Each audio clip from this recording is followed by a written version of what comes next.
గృహబలం అంశానికి స్వాగతం. మనమంతా కూడా ఆంజనేయ స్వామి గుడికి వెళ్ళినప్పుడు గుడిలో ఉండేటువంటి ఆంజనేయ స్వామి ఉత్తరంలో ఉండాలి.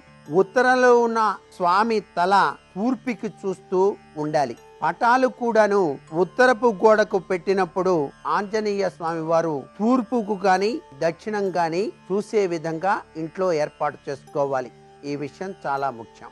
అలాగే గణపతి ఉత్తరం గోడకు ఉన్న గణపతి తొండం తూర్పు వైపుకు తిరిగి ఉండాలి. మనం ఓం గనక రాసినప్పుడు ఓంలో వలె కుడి వైపుకు తిరిగి ఉండాలి. అది శుభదాయకం అని గుర్తెరగండి. తొండం ఎడమ వైపుకు తిరిగి ఉన్న గణపతి అంత విశేషాంశం కాదు. అదే విధంగా గణపతికి ఒకే దంతం ఉండాలండి. ఆయన ఎడమ దంతం విరిగి ఉండాలి అనే విషయాన్ని కూడా ఇక్కడ గుర్తెరగాలి. వ్రతాల విషయంలో మనం పాటించవలసిన నియమాలు చాలా ఉన్నాయి. గృహంలో వ్రతాలు అనేటువంటివి సాంప్రదాయబద్ధంగా మనం జరుపుకుంటూ ఉంటాం కదా. ఇల్లు గృహప్రవేశం చేసినప్పుడు గాని లేదా గృహప్రవేశం చేసిన నెల రోజుల లోపుగా గాని శ్రీ సత్యనారాయణ వ్రతం అనేటువంటిది మాత్రం తప్పనిసరిగా చేసి తీరాలి. శ్రీ సత్యనారాయణ వ్రతం అనేటువంటిది వాస్తుశాస్త్ర రీత్యా విశేషాంశం. ఆది మధ్యాంతర్వర్తి నారాయణ అని ఆ నారాయణ తత్వం మండపారాధనలో కనిపిస్తుంది. మండపం మధ్యలో సత్యనారాయణ స్వామి యొక్క పటాన్ని ఉంచి వెండితో చేసింది గాని బంగారంతో చేసింది గాని చిన్న రూపు చక్కగా అభిషేకార్చన చేసి నవగ్రహ ఆరాధన చేస్తాం. నవగ్రహ మండపం అంటారు. బియ్యం పోసి చక్కగా నవగ్రహ మండపం ఏర్పాటు చేస్తారు.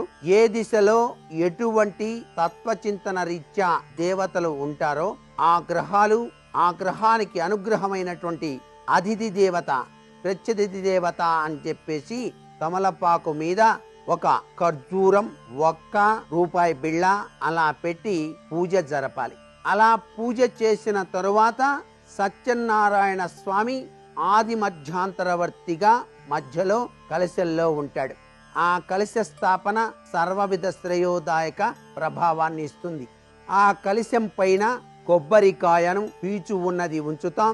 దానికి మామిడి ఆకులు, పంచపల్లవాలు అమర్చి ఆ పూజాది కార్యక్రమాలు నిర్వహిస్తారు.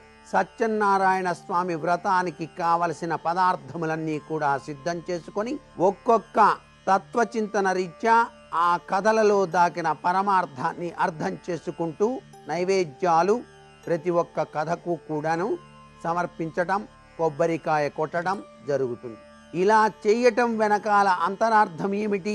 ఈ సృష్టి మొత్తానికి ఆది మధ్యాంతరవర్తి అయినటువంటి నారాయణుడు నాకు ఈ గృహాన్ని యోగవంతమైన ప్రభావంతో విరాజిల్లింపచేయటానికి స్వామిని ఆరాధిస్తున్నాను, నేను నిమిత్త మాత్రుణ్ణి అని చెప్పటం. అలా సత్యనారాయణ వ్రతం చేసిన తర్వాత కొంతమందికి షడ్రసోపేతంగా విందు ఏర్పాటు చేయాలి. ఆ విందును ఆరగించిన వారు గృహ యజమాని ఆశీర్వదించడం జరుగుతుంది కదా. ఇంత గొప్ప విశేషాంశం సత్యనారాయణ వ్రత కథలో దాగిన పరమార్థం. అందుచేత వ్రతం చెయ్యకపోయినా చేస్తాన్లే అని చెప్పేసి మొక్కొని చేయకుండా కనుక ఉన్నట్లయితే చాలా దుష్ఫలితాలు కలుగుతాయి. ఇంటికి మార్పులు చేసిన తర్వాత కూడా సంవత్సరం లోపు సత్యనారాయణ వ్రతం చేసి తీరాలి. ఆ పాత ఇల్లేనండి, కొత్తగా మార్చానండి, అందుచేత ఇప్పుడు వ్రతాలు ఇవన్నీ ఎందుకంటే లేనిపోని ఖర్చు అని చెప్పేసి భావించకూడదు. మీరు ఇంట్లో మార్పులు చేసినా సరే కొత్త ఇళ్లుగా రూపురేఖలు దిద్దారు కదండి, అందుచేత తప్పనిసరిగా సత్యనారాయణ వ్రతం చేసి తీరాలి. గృహానికి బలాన్ని ఇవ్వటంలో వ్రతాలు తప్పనిసరిగా పనిచేస్తాయి అనేటువంటి విశేషాంశం ఇక్కడ గుర్తెరగాలి. గృహప్రవేశం చేసిన రోజునే వాస్తు హోమం జరిపి తర్వాత సత్యనారాయణ వ్రతం చేసుకొని 10 మందికి గనక భోజనం పెట్టినట్లయితే ఆ గృహంలో యోగం సిద్ధిస్తుంది అని చెప్పడంలో ఏమాత్రం సందేహం లేదు. గృహప్రవేశం ఇంటికి ద్వారాలు పెట్టిన తర్వాతనే చేయాలి. అంతేగాని ద్వారాలు పెట్టకుండానే నేను చేస్తానండి, మరలా మంచి రోజులు లేవు కదా, తర్వాత చూసుకుంటాను అంటే కుదరదు.